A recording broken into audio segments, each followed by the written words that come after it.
ఈరోజు మాక్ ఫలితాలు అయితే మరో కొద్దిసేపట్లో రాబోతున్నాయి. సాయంత్రం 5 గంటల 6 గంటలకల్లా ఫలితాలు వస్తాయని అందరూ అనుకున్నారు. కానీ ఆలస్యం అవుతుంది.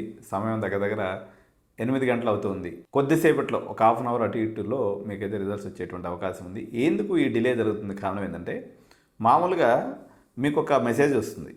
మీకు ఈ మాక్ అలాట్మెంట్లో సో అండ్ సో కాలేజ్ వచ్చిందని మీకు ఆ మెసేజ్ యొక్క సారాంశం. ఇది కాకుండా వెబ్సైట్లో కాలేజ్ వైజ్ అలాట్మెంట్ డీటెయిల్స్ కూడా లాస్ట్ ఇయర్ పెట్టారు. ఏంటి దీనివల్ల ఉపయోగం ఏంటి? మాకు సీట్ వచ్చిందో రాందో మాకు తెలిస్తే సరిపోద్ది కదా సార్, మేము కాలేజ్ డీటెయిల్స్ చూసుకోవాల్సిన అవసరం మాకేంటి అని మీరు అనొచ్చు. ఏంటి మీకు అవసరం అంటే, ఉదాహరణకి కొన్ని డకోటా కాలేజీలు ఉంటాయి, అంటే బుడ్డ కాలేజీలు. ఇటువంటి చిన్న చిన్న కాలేజెస్లో చాలా బ్రాంచెస్లో 5, 10, 20 అట్లా సీట్లు ఉంటాయి అన్నమాట.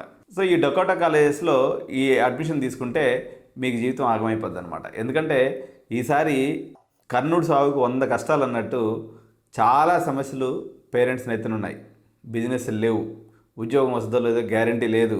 మా ట్రంప్ తాత కొట్టిన దెబ్బకి మొత్తం ఆయిల్ ప్రైజెస్ పెరిగిపోయి, ఇన్ఫ్లేషన్ పెరిగిపోయి ప్రజల చేతిలో డబ్బులు లేక అల్లల్లాడిపోతున్నారు. ఉద్యోగాలు లేవు, పైసలు లేవు. ఏం కోర్స్ తీసుకుంటే మా వాడు కనీసం ఒక 4-5 లక్షలను సంపాదించుకుంటాడని చెప్పేసి చూసుకుంటూ ఉన్నారు. మామూలుగానే టాప్ కాలేజీలో చేరితేనే అంతంత మాత్రం ఉన్నటువంటి పరిస్థితి. మీరు పోయి మరీ అసలు పిల్లలే లేని కాలేజీలో చేరితే ఎక్కడి నుంచి వాళ్ళు పాపం ఫ్యాకల్టీని తీసుకొచ్చిస్తారు? ఇవన్నీ కూడా ఇబ్బందులు ఉంటాయి. కాబట్టి కొంచెం మార్చుకోండి, తెలుసుకోండి అని చెప్పడం దీని యొక్క మాక్ రిజల్ట్స్ యొక్క ఉద్దేశం. కాబట్టి మీరు ఏం చేయాలా? మాక్ లిస్ట్లో మీకు ఉదాహరణకి CMRK అనే దాంట్లో అలాట్మెంట్ వచ్చినట్టుగా వచ్చిందనుకోండి. మీరు CMRKకి వెబ్సైట్కి వెళ్ళి అక్కడ ఏ రకం అయినటువంటి స్టూడెంట్స్ ఉన్నారు, మెరిట్ స్టూడెంట్స్ ఉన్నారా లేదా అనేది చెక్ చేసుకోవాలి. చెక్ చేసుకొని మీరొక్కరే సహజంగా CMRలో ఒక 10,000 ర్యాంకర్స్కి సీట్ వస్తాయనుకోండి. మీరొక్కరే 2,000 ర్యాంకర్ ఉన్నారనుకోండి, ఏం చేయాలా? మీరు 2,000 ర్యాంకర్ ఎక్కడ ఉంటారు అక్కడికి వెళ్ళాలి, లేదా మీ ఇంటి పక్కన కాలేజ్ అయితే పెట్టుకోవాలి. చాలామందికి నో అలాట్మెంట్ అని వచ్చే అవకాశం కూడా ఉంది. మీరు చాలామంది CSE AML మత్తులో పడి మంచి కాలేజెస్లో ఐటీ బ్రాంచెస్, ఐటీ CSE ఇట్లా అన్ని బ్రాంచ్లు పెట్టుకోకుండా చాలామంది తెలివితేటలు ప్రదర్శించుంటారు. వీళ్ళు కూడా పద్ధతి మార్చుకొని ఆ AML మోజు కొంచెం తగ్గించుకొని రిమైనింగ్ బ్రాంచెస్ కూడా సేమ్ అవకాశాలు ఉంటాయని గుర్తుపెట్టుకొని ఆప్షన్స్ చేంజ్ చేసుకోవాల్సినటువంటి అవకాశం రేపు ఎల్లుండి మర్నాడు ఉంటుంది. కాబట్టి డెఫినెట్గా ఈ మార్క్ని మీరందరూ కూడా సద్వినియోగం చేసుకోవాలి. మీకు దూరాభారం కాలేజీ వచ్చిందో లేదో చెక్ చేసుకోవాలి. సపోజు పటాన్చెరువులో లేకపోతే మన కూకటపల్లిలో ఉన్నటువంటి వ్యక్తికి ఇబ్రహీంపట్నంలో ఉన్నటువంటి శ్రీదత్త వచ్చిందనుకోండి, దాన్ని పెట్టుకోకూడదు. కూకటపల్లిలో ఉన్న వాళ్ళు ఎవరిని పెట్టుకోవాలా? CMRO లేకపోతే MLRO, IREనో, BVRITనో లేకపోతే VNR కాలేజీని పెట్టుకోవాలి. ఇబ్రహీంపట్నంలో ఉన్నటువంటి వాళ్ళు మల్లారెడ్డికి CMRO వచ్చి పెట్టుకోవచ్చా? పెట్టుకోకూడదు. వాళ్ళ ఆ సరౌండింగ్స్లో ఉన్నటువంటి శ్రీదత్త లాంటి కాలేజెస్ని కానీ శ్రీ హిందూ, గురునానక్కో లేకపోతే AVN, XYZ ఏదో ఒకటి పెట్టుకోవాలి. సో లొకేషన్ ఒకటి చూసుకోవాలి. తర్వాత ఆ పర్టికులర్ బ్రాంచ్లో పర్టికులర్గా కోర్ బ్రాంచెస్ అయితే ఈసారి మొత్తం నిండిపోయే అవకాశం ఉంది. కాబట్టి ఆ మందం ఐటీలో కొంచెం సీట్లు మంచి కాలేజీలో కూడా మిగులుతాయని అంచనాలు ఉన్నాయి. దాని ప్రకారంగా జాగ్రత్తగా ఎవరైనా IT ఆప్షన్ మిస్ అయిపోయి ఉంటే అలాంటి దాన్ని పెట్టుకోవాలి.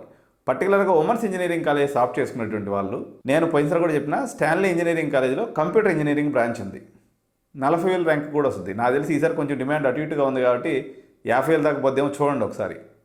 చూసుకొని ఈ అడవుల్లో ఉన్నటువంటి కాలేజీలు పెట్టుకున్నటువంటి వాళ్ళు మార్చి మళ్ళీ స్టాన్లీ పెట్టుకోండి. మీకు ఒకవేళ 50,000, 40,000 అట్లా ర్యాంక్ ఉండి మంచి ECE కాలేజ్ కావాలనుకున్నట్లయితే KG రెడ్డిని ఆప్షన్ పెట్టుకోండి. ఇబ్రహీంపట్నంలో ఎమర్జింగ్ కాలేజ్ అట్లా కావాలనుకుంటే మీ ర్యాంక్ని బట్టి శ్రీదత్తనో, శ్రీ హిందూనో, గురునానక్కో, మీకు మంచి ర్యాంక్ అని ఉంటే CBR ఇలాంటి కాలేజెస్ ఆప్షన్ చేసుకోండి.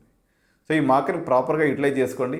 మీకు ఏ డౌట్ ఉన్నా కానీ మాకు వాట్సాప్లో మీకు ఎక్కడ అలాట్ అయింది, మీకు ఉన్నటువంటి డౌట్ ఏంది అనేది 9392493924 ఈ నెంబర్కి వాట్సాప్ మెసేజ్, మీకు వచ్చినటువంటి మెసేజ్ పెట్టేసి ఎగ్జాక్ట్గా మీకు డౌట్ ఏందన్నది వాట్సాప్లో పింగ్ చేయండి.